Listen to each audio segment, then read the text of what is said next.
Hello and नमस्कार दोस्तों। आज की डेट है 7 मार्च 2024। हम यहाँ पे डेली बेसिस पे प्रीलिम्स पर्सपेक्टिव से बहुत सारे आर्टिकल्स को डिस्कस करते हैं जो कि न्यूज़पेपर से होते हैं प्लस वेरियस वेबसाइट से होते हैं। तो बिना देरी करते हम स्टार्ट करते हैं।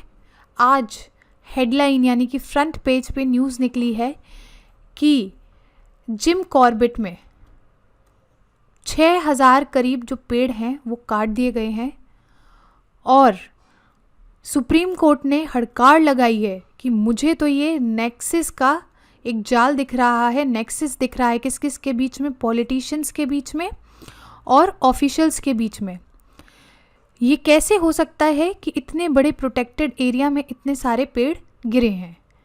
तो यहाँ पे इस आर्टिकल को हम डिस्कस कर लेते हैं। एक बार ये लोकेशन देख लो, उत्तराखंड में ये जो आपको रेड में दिख रहा है ना, यहाँ है आपका जिम कॉर्बेट। तो सुप्रीम कोर्ट क्या बहुत गुस्सा हुआ कि ये जो ट्रीज़ काटे गए हैं ये इलीगल है, और वो भी जिम कॉर्बेट नेशनल पार्क में। इतना ज़्यादा रेस्ट्रिक्टेड एरिया है, यहाँ पे 6000 से भी ज़्यादा पेड़ों को काट दिया गया है इको टूरिज़्म के नाम पे। यानी कि लोगों ने पैसा खाया है इन्वायरमेंट का, ठीक है। और ये नेक्सस है पॉलिटिशियंस और फॉरेस्ट ऑफिशियल्स का कि ये लोग प्रोटेक्ट नहीं कर पा रहे हैं फॉरेस्ट और वाइल्ड लाइफ को। इन्होंने 6000 पेड़ों को काटने दिया है। तो सुप्रीम कोर्ट ने बोला कि एक कमेटी की स्टडी होनी चाहिए कि टाइगर जो सफारीज़ हैं बफर एरियाज़ में टाइगर रिजर्व के, क्या ये सही है। क्योंकि आप भी जानते हो बफर एरिया जो होता है, काफ़ी कोर के बाद जो बफर एरिया होता है वो बहुत प्रोटेक्टेड एरिया में से एक एरिया होता है। तो सुप्रीम कोर्ट चाहता है कि एक कमेटी को बिठाया जाए और वो पता लगाए कि बफर एरिया में जो टाइगर सफारीज़ हो रही हैं तो वो सही है कि नहीं है। और कोर्ट ने क्या बोला है कि जो भी डैमेज हुआ है फॉरेस्ट एरिया को उसको कंप्लीटली रिस्टोर किया जाए, और जो भी लोग रिस्पॉन्सिबल हैं इस डैमेज के उनको पे करना पड़ेगा, उनको उसकी सज़ा भी मिलेगी और उनको उसका हिसाब भी चुकाना पड़ेगा। तो ये था काफ़ी इम्पॉर्टेंट न्यूज़ आज की। इसको आप एग्जाम्पल्स में ज़रूर यूज़ करना, मेंस वगैरह के। लोकेशन देख लो और इसमें जो भी जानवर हैं, है ना, यहाँ पे कॉर्बेट में, वो सब ज़रूर देख के जाना क्योंकि प्रीलिम्स यहीं से आता है और मेंस में ये एज एन एग्जाम्पल यूज़ हो सकता है कि अभी भी इन्वायरमेंट का जो डिस्ट्रक्शन है वो चल ही रहा है और तेज़ी में चल रहा है, ठीक है। नेक्स्ट आर्टिकल है, वर्ल्ड बैंक ने एक रिपोर्ट निकाली है जिसका नाम है women business and the law 2024। इसके बारे में हम डिस्कस कर लेते हैं। ये जो रिपोर्ट है ये मेजर करती है क्या, ऐसे लॉज जो कि विमेन की इकोनॉमिक अपॉर्चुनिटी को डायरेक्टली अफेक्ट करते हैं 190 इकोनॉमीज़ में। तो बस इसी चीज़ को ये मेजर करती है। इसमें 10 इंडिकेटर्स हैं जो यूज़ होते हैं इस चीज़ को असेस करने में। कौन कौन से, सेफ्टी, मोबिलिटी, वर्क प्लेस, पे, marriage, parenthood, child care, entrepreneurship, assets and pension. आपको भी पता चल रहा है कि ये सारे इंडिकेटर्स जनरल नॉर्मल इंडिकेटर्स हैं जो कि विमेन की लाइफ को नॉर्मल भी इफ़ेक्ट करते हैं। तो इन्हीं इंडिकेटर्स को यूज़ किया गया है इस रिपोर्ट को बनाने में। फाइंडिंग्स क्या क्या हैं, वैसे तो ये मेंस पर्सपेक्टिव से इम्पोर्टेंट है, लेकिन आप ऐसे भी समझ लो क्योंकि डायरेक्टली हो सकता है कि स्टेटमेंट के फॉर्म में आ जाए, बस एक आइडिया होना चाहिए। ये मेजर करता है कि विमेन के लीगल राइट ऑन पेपर और रियलिटी, यानी कि लॉ जो बना रहा है और रियल में विमेन के पास कितने लीगल राइट है उसमें कितना गैप है, ठीक है। फिर विमेन जो हैं वो अभी भी मेन से कम कमाती हैं, और जितनी भी इकोनॉमीज़ हैं उन्होंने काफ़ी पुअरली परफॉर्म किया है सेफ्टी और चाइल्ड केयर के इशू में। तो ये काफ़ी बड़ा इशू है ये। वर्ल्ड बैंक इस रिपोर्ट के द्वारा कुछ रिकमेंडेशंस भी देता है, जैसे मैटरनिटी और पैटर्निटी लीव के जो प्रोविज़न है उनको एक्सपैंड कर दो। जैसे मान लो अभी 6 वीक का है तो उसको 8 वीक का कर दो। पैटर्निटी भी होनी चाहिए सब जगह, ठीक है। लीगल मैंडेट कर दो, यानी कि ऐसे लॉ बना दो जो कि मैंडेटरी हो इक्वल पे के लिए, रेस्ट्रिक्शंस हटाने के लिए on women's work in industrial jobs. अभी क्या होता है ना, इंडस्ट्रियल जॉब्स में विमेन का आना मना कर देते हैं कि नहीं भैया ये औरतों की बस की काम नहीं है, तो इस चीज़ को ये हटा दें लीगली, ठीक है। लीगली बाइंडिंग कोटास को इम्प्लीमेंट कर दो कि कॉरपोरेट बोर्ड्स में विमेन का होना काफ़ी ज़रूरी है, ठीक है। इंश्योर करो कि इक्वल रिटायरमेंट बेनिफिट मिले for women and accounting for child care related work absences, यानी कि अगर बच्चे को घर में ज़रूरत है या फिर बच्चा बीमार है तो चाइल्ड केयर की ज़रूरत होती है, यानी कि ये कौन करता है चाइल्ड केयर, विमेन ही करती हैं, ठीक है। तो उसकी अकाउंटिंग हो, यानी कि उसको गिना जाए, ये नहीं समझो कि अरे इन्होंने तो लीव ले ली है, नहीं, चाइल्ड केयर भी बहुत बड़ी जॉब होती है। इंडिया में काफ़ी इनिशिएटिव्स लिए गए gender equality in work place के लिए, जैसे the code on wages 2019, maternity benefit amendment act 2017 कि भैया क्रैश की फैसिलिटीज़ देंगे, ठीक है। Sexual harassment of women at work place prevention prohibition redressal act 2013। तो ये तीनों एक्ट्स हैं जो कि वुमेन के लिए हैं, यानी कि gender equality in work place में।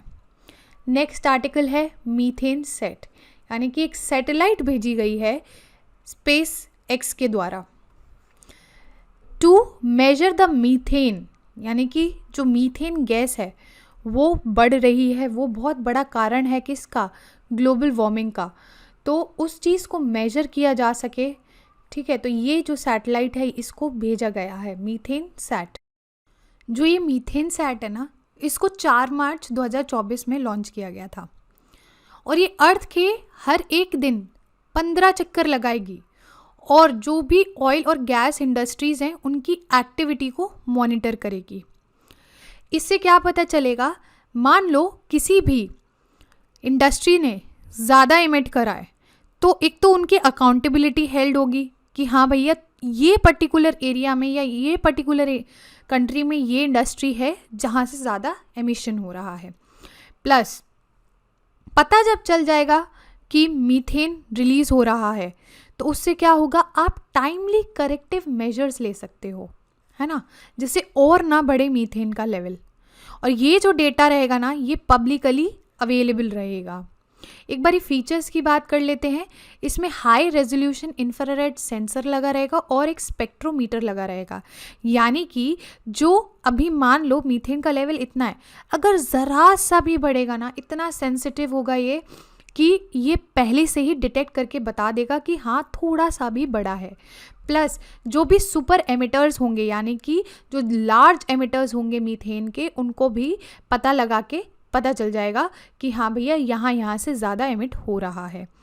गूगल इसको टेक्नोलॉजी प्रोवाइड कर रहा है, प्लस इसका मिशन पार्टनर है और cloud computing plus AI technology का यूज़ होएगा डेटा को एनालाइज करने में। ये जो डेटा है वो पब्लिकली अवेलेबल रहेगा गूगल्स अर्थ इंजन प्लेटफॉर्म को, ठीक है। तो ये था हमारा आर्टिकल आपका मीथेन सैट से रिलेटेड। थोड़ा सा एक और चीज़ जान लेते हैं कि क्या सिग्निफिकेंस है इसका मीथेन सेट। वैसे तो हमने जान लिया कि हाँ भैया मॉनिटर करना है ना, ऑब्जर्व करना है, लेकिन 150 से ज़्यादा कंट्रीज़ ने साइन किया था ग्लोबल मीथेन प्लेज 2021 में। इनका एम था कि हम साथ में मिलके 2020 का जो भी लेवल था मीथेन का उसको 30% घटाएंगे 2030 तक, ठीक है। और COP28 में बोला गया था कि 50 से ज़्यादा जो कंपनीज़ हैं वो साथ में आएंगी और रिड्यूस करेंगी अपना मीथेन का लेवल, जिसमें मीथेन सैट जो है काफ़ी सपोर्टिव रहेगा। एक बारी मीथेन गैस के बारे में देख लेते हैं। मीथेन गैस जो है invisible strong green house gas है, ठीक है। और ह्यूमन कॉज्ड मीथेन, यानी ह्यूमन एक्टिविटीज़ के द्वारा जो मीथेन रिलीज़ होता है वो कंट्रीब्यूट करता है 40%। किससे रिलीज़ होता है? फॉसिल फ्यूल से। ये सेकंड लार्जेस्ट कंट्रीब्यूटर है ग्लोबल वार्मिंग का। पहला कौन सा है? CO2, काफ़ी इंपॉर्टेंट है, ठीक है। और UNEP के अकॉर्डिंग अगर ये 20 साल तक जैसे चला तो ये 80 टाइम्स ज़्यादा खतरनाक हो जाएगा CO2 से भी। तो ये था मीथेन गैस का डिस्क्रिप्शन। काफ़ी बार आ जाता है प्रीलिम्स में, डायरेक्ट स्टेटमेंट आता है, तो याद रख लेना ये क्या है। नेक्स्ट आर्टिकल है स्टार ड्यून्स। आप कहोगे कि मैम सैंड ड्यून्स तो सुना ही है, स्टार ड्यून्स क्या है? अरे ये कुछ अलग सा नहीं है, ये सैंड ड्यून से ही बनता है स्टार ड्यून्स। पहले लगता था कि कुछ मैजिकल चीज़ है, लेकिन जब लाला लालिया इसको एनालाइज किया या फिर इसको स्टडी किया गया तो पता चला जो कॉम्प्लेक्स विंड सिस्टम होता है ना, उसके थ्रू बनता है। यानी कि ये डेजर्ट में ही बनेगा, सैंड ड्यून्स का ही बनेगा, लेकिन अगर बहुत सारे मल्टीपल डायरेक्शन पे हवा ब्लो करेगी, हवा चलेगी, तब ये बनता है। जैसे सैंड ड्यून्स बनते हैं तो उसका 10% ही हिस्सा स्टार ड्यून्स बनाता है। और सबसे बड़ा जो स्टार ड्यून है वो कहाँ पे है? बदायूंजारन डेजर्ट, चाइना में है। और यही जो स्टार ड्यून है इसको मार्स पे भी देखा गया है, और कहाँ देखा गया है? सैटर्न के मून यानी कि टाइटन पे भी देखा गया है। तो ये था स्टार ड्यून से रिलेटेड आर्टिकल। नेक्स्ट आर्टिकल है हमारा ग्रेट लेक से संबंधित। ग्रेट लेक्स आपको पता है कहाँ पे है? USA में है। एक बार मैप में इसकी लोकेशन देख लो। Lake Superior, lake Michigan, lake Huron, lake Erie और लेक ओंटारियो। ये मिशिगन जो लेक है ना, इसको छोड़ दो तो बाकी जितनी लेक है ये नेचुरल बाउंड्री बनाता है, बॉर्डर बनाता है, यानी कि किसके बीच में? कनाडा और US के बीच में। ये फ्रेश वाटर लेक्स हैं सारी की सारी। तो यहाँ पे क्या होता है? आइस जम जाती है। तो हाल फिलहाल देखा गया है कि यहाँ पे जो आइस है बिलो एवरेज लेवल पे जमी है, यानी कि यहाँ पे पानी कम पाया गया है। ठीक है। और ये जो आपका मिशिगन है, मतलब पानी कैसे फ्लो होता है? लेक सुपीरियर से फ्लो होते हुए फिर लेक मिशिगन पे, लेक हुरॉन पे जाता है, फिर मिशिगन पे जाता है, फिर एरी पे जाता है, फिर ओंटारियो पे। और ये कहाँ पे फ्लो करता है फाइनली पानी? अटलांटिक ओशन पे थ्रू सेंट लॉरेंस रिवर। तो ये था हमारा आर्टिकल ग्रेट लेक से संबंधित।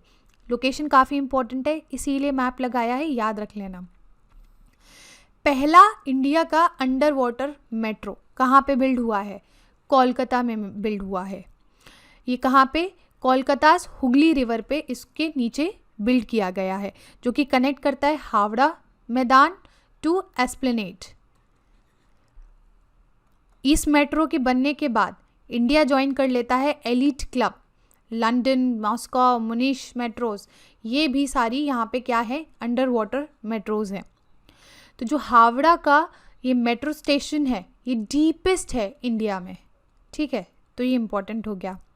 नेक्स्ट है ड्राई आइस से संबंधित आर्टिकल। गुरुग्राम का ये इंसिडेंट है।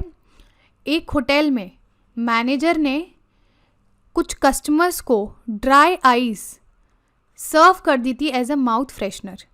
तो ये क्या हो गया? उनको सडनली उनके मुंह के अंदर और उनके अंदर इंटरनल ऑर्गन्स में बहुत ज़्यादा इंजरी हो गई और वो लोग खून की उल्टियाँ करने लग गए। तो पहले हम जान लेते हैं कि ड्राई आइस होती क्या है। ये सॉलिड कार्बन डाइऑक्साइड होती है। कार्बन डाइऑक्साइड को अगर कंप्रेस किया जाए और फिर ठंडा किया जाए तो क्या बन जाता है? ड्राई आइस बन जाता है। जब हम नॉर्मल आइस को जो आपके घर में होती है ना, उसको अगर पिघला दो तो पानी बनता है, लेकिन अगर ड्राई आइस को पिघलाओगे ना तो ये पानी नहीं, डायरेक्ट गैस बनता है, यानी कि सब्लिमेशन होता है। ये पानी में ना बदल के डायरेक्टली गैस में बदलता है।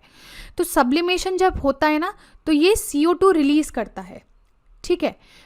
ऐसे ही जब इन लोगों ने अपने मुंह में उसको ले लिया था तो पानी के कांटेक्ट यानी कि मॉइस्चर के कांटेक्ट में आ गया था और वो जल्दी जल्दी CO2 रिलीज करने लग गया, जिसके कारण क्या हो गया? आपका जो मतलब इंजरीज हैं वो होने लग गई। इसकी वजह से बर्न हो गया, ब्लोटिंग हो गई, वॉमिटिंग हो गई और काफ़ी सारे लाइफ थ्रेटनिंग कॉम्प्लिकेशंस होने लग गए।